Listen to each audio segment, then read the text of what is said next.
Andy, did they not reach out to you for this Florida documentary on Netflix? No, they did. Oh. What happened? Well, it pays $0, and I didn't know how it was going to be used, so why would I volunteer for that? Are you happy? Do you feel like you made the right choice? Oh, definitely. Definitely, because there's a couple different directions you could go with that. You could go real deep investigative and try to dig up some of the stuff that got buried, or you could go kind of fluffy puff piece. Neither one of those is going to make anybody happy. And then the real deep investigative one, you know, that's the sort of stuff like if I could have gotten that stuff when I was a beat writer covering it, I would have already written it. So I'm not want to get into that, and then I'm not going to want to be part of a puff piece either. Yeah. Did you do you buy all the criticism? A lot of people are complaining that they left out so many major storylines, especially the controversial ones. Well, they did, and you know, they covered some of them, but then didn't do them all the way. Like, you know, you got the part where Urban Meyer's talking about taking Ambien before bed, and conveniently leading out when he had to go to the hospital after they got home from the 09 SEC championship game. It was a pretty big deal, and that's one of the reasons why he quit when he did, and then came back like 2 days later. But that's the sort of thing you probably don't want to leave out. And then, of course, you got the Hernandez stuff. They really didn't touch on that at all. I mean, Aaron Hernandez may have murdered somebody while he was at UF. So I think that's a fairly important thing you might want to mention. Yeah, we know he murdered somebody later and got convicted for it. But, yeah, even earlier, that's just wild. I mean. Yeah. At Percy Harvin, they didn't explain anything about who Percy Harvin was at all, just that he was amazing at football. Andy. Because did we lose you? We lost you for a second, Andy. Oh, man, we lost you. Oh, I'm still here. The Percy Harvin erasure probably was the thing that made me the maddest from a football standpoint, because none of that stuff happens offensively between 2006 and 2008 without Percy Harvin. Like, he was so important in terms of not just the scheme and what he could do on the field, because he was the most special in terms of football talent of all of those players. But also, him deciding to go there was what made Florida a cool place to go. You know, Tebow was a big recruit, but Tebow grew up a Florida fan. He was from Florida. Percy was the number one recruit in America, and he's from Virginia. Like, that was the one where they go, where people from around the country looked around and said, oh, Urban Meyer is building something there.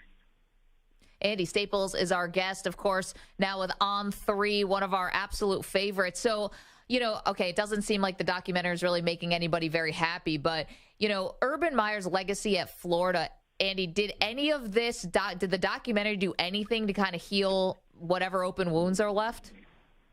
Oh, I mean, look, he is what he is. He was a very good coach while he was at Florida. And I don't think anybody's denying that. I just, are they ever going to put him in the Ring of Honor? I doubt it. Really? I mean, yeah. Won 2 titles. Because of the way he left, you mean, Andy? Or because of the troubles off the field? It's both of those things. Yeah. All of that adds up. And so I definitely think there's probably a little too much baggage for that. I think, you know, it's something that he would like, but I'm just not sure it's going to happen. Andy, I was watching, there's one little snippet of Cam Newton in practice, by the way, and physically it's like, oh my gosh, who is that guy that Dan Mullen is playing around with? Did he ever challenge Tebow? Because I saw he played 2 years there and never really played.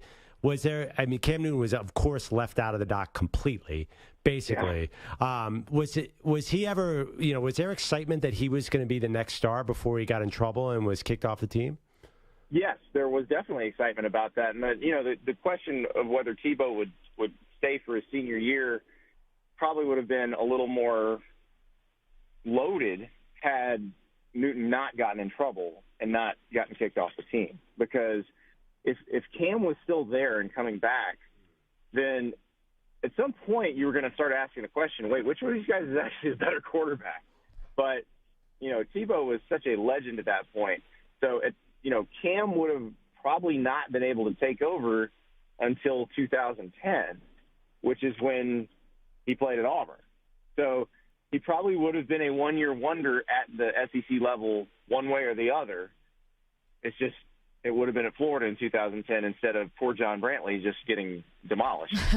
Andy Staples is our guest. Check him out on On3 Sports college football writer. So, Andy, I mean, Tebow, I watched the first half of the first episode, and then I bowed out. Did we learn anything about Tebow? Because, did you learn anything about Tebow? You know this team and that better than anyone. No. They call the series Untold. All of that stuff had been told. Yeah. Now, some of the stuff was interesting, like behind-the-scenes footage of the workouts.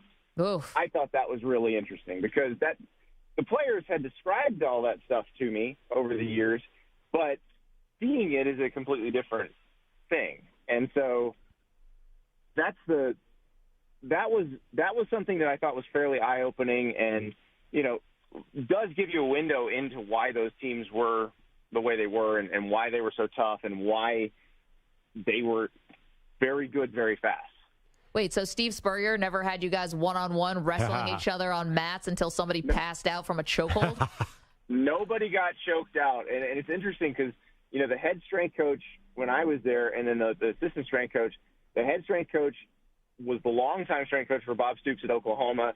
The assistant is currently the strength coach at Oklahoma State. They're both legendary strength coaches, but nothing like that ever. Now, the guy before them was very famous for making people puke in trash cans pretty frequently. So that's the thing is what was going on there was not completely unusual for that time in college football. Andy, you know what I found frustrating was that there was so much going around. It whet your appetite to learn about that Florida team, but you didn't learn the whole story. I was actually thinking, I said to Maggie, I'm like, this might be the most interesting college football team I can remember I've ever seen, but you didn't get that in the doc.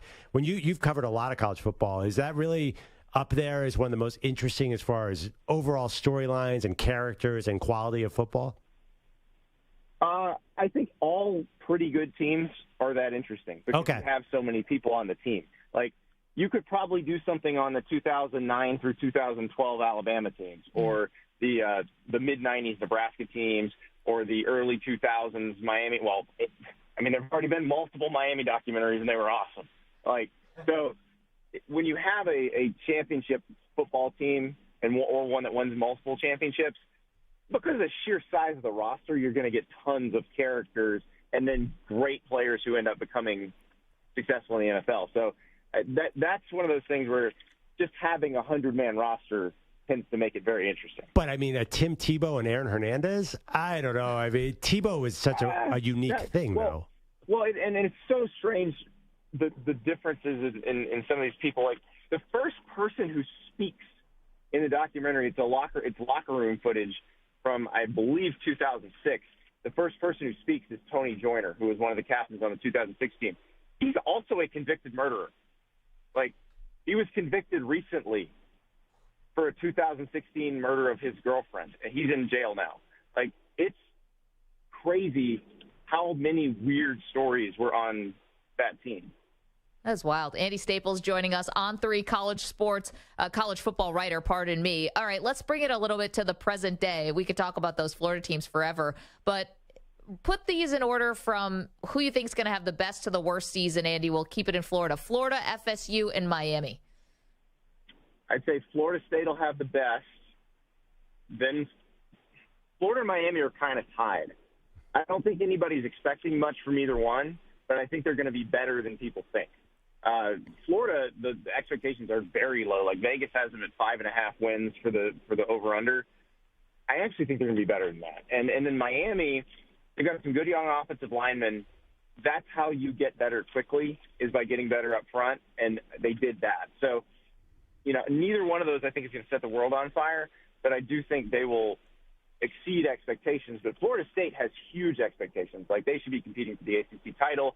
They should be competing for a college football playoff berth. Whether that happens or not will depend on that season opener against LSU and game one probably of 2 against Clemson. But they definitely have a very good roster this year. They're old. They've improved in some spots. They got a receiver transfer from Michigan State named Keon Coleman who looks amazing. I was at Florida State's practice a couple days ago. Like, they got some dudes on that team, and it's amazing how different that roster is than when Mike Norvell took over. Last night, Andy, watching the Colts play preseason football, and Anthony Richardson looks like a poised veteran. His numbers weren't great, but it was fun to watch him. Wait, Perloff, you're being sarcastic, right? No, I mean the way he. First of all, I know he was 6 for 17, but you could not sack that dude. Did you watch Gardner Minshew after him? Yeah, I guess like 15 Eagles defense. That was guys like you in college out there. Listen, Perloff. How long was Anthony playing against Brandon Graham and Hassan Reddick? 1 series, 2 series? If that. No, I don't even think they even play. I'm not sure those guys even played. I saw Brandon Graham for a minute. So, well, but they scored. I think he had 2 of the first 3 drives were touchdown drives, though. I listen, against a starting defense running its full complement, I'm a little worried. Really? I said this all along. If you're going to draft Anthony Richardson, do not start him the first year. Don't do it. Because what I've seen in the preseason games that he's played looks exactly like what we saw at Florida, except the defenses he's playing against are not running their actual stuff and their backups. So, like, I would be very worried at this point. Like, I know Irsay has said that he's starting, and when the billionaire talks, you have to do what they say. But I think it's a mistake. I think they should let Minshew play a little bit and give him some time. Do what the Chiefs did with Mahomes, because he's young. He needs some time to mature. And you can say, well, he's got to do that on the field. No, he does not, because you might get broken mentally by the kind of monsters you have to play against in the NFL right off the bat. This is a guy who went 6-6 in his 1 year as a college starter. Like, Cam Newton had 1 year as a college starter. He went 13-0. Yeah, well, Jim Irsay is just full of good ideas.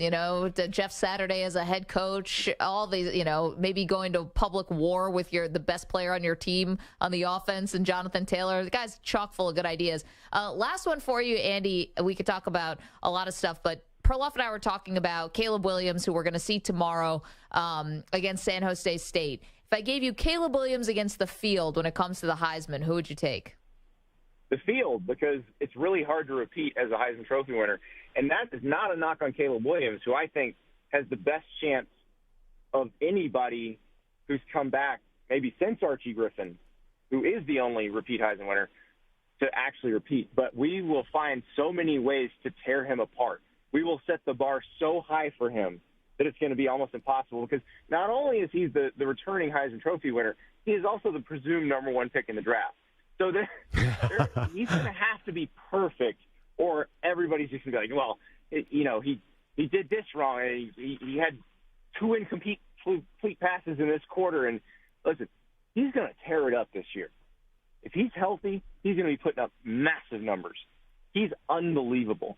Like, you knew when he was a freshman at Oklahoma when he took over that he is magic with the football in his hands. But I'm telling you, there's a reason only one person has repeated as a Heisman winner. It's really hard, because it's a psychological thing. It's not even at this point, is he the best player thing. Like, we're going to find reasons, even though I bet he has an incredible season. Real quick, Andy, any inclination on who wins the quarterback battle at Alabama and Ohio State? Well, the Alabama one's a mystery to me, because nobody's perfect, obviously, or they would have already named it, but they're different kind of players. Like, Jalen Milroe is a much better runner. Ty Simpson's a better thrower. Tyler Buckner's kind of a mishmash of the two. And it really is going to depend on what they want that offense to look like. And my suspicion is they're going to run a lot more than they have in the past few years. Like, Alabama was a very pass-happy team in the past 3 years. Like, they're going to run to set up the pass as opposed to passing to run, which is what they've been doing. So that's why, the logic seems to favor Milroe in that one. But I really don't know. Ohio State, Kyle McCord versus Devin Brown, they're going to play them both against Indiana in the season opener. Just who looks better. McCord played with Marvin Harrison Jr. in high school. You'd assume there's some chemistry there. You'd also assume that because McCord backed up C.J. Stroud, that he would have the edge. But I think he would have already won the job if Brown hadn't really impressed. So That said, I might lean towards Brown because it's been harder for him to get into this position where they're going to play both of them. That means he has really impressed them.